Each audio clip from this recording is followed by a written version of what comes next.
Oh, the other big story that we're following tonight, during a time of every taxpayer dollar matters, when government must scrimp and save every penny, 12 News has learned a former high-ranking county sheriff's official is under criminal investigation, accused of theft by collecting a paycheck without showing up to work.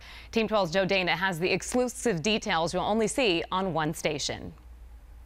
Former Chief Mike Olsen was in a very powerful position in the sheriff's office for many years as the head of Tent City and all detention facilities, earning a salary last year of just over $150,000.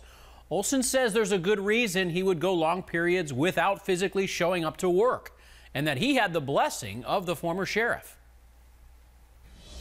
You don't really have to do your job. We first heard accusations of well-paid sheriff's chiefs skipping out on actually doing their jobs a year ago, when Len Sherman, who was once one of Joe Arpaio's closest associates and a former sheriff's employee, announced he was blowing the whistle. There are chiefs who don't show up.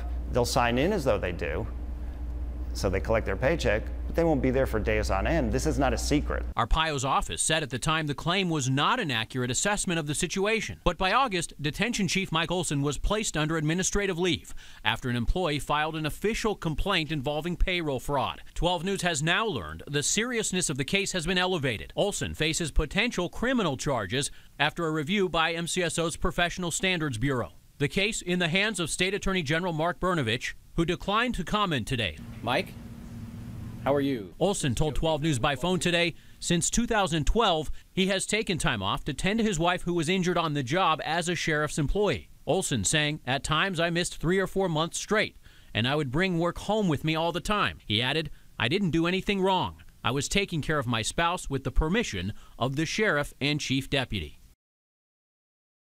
Olsen also told me over the years he has routinely had his secretary enter his profile into an electronic payroll system, showing that he was at work, although he was actually staying at home to work.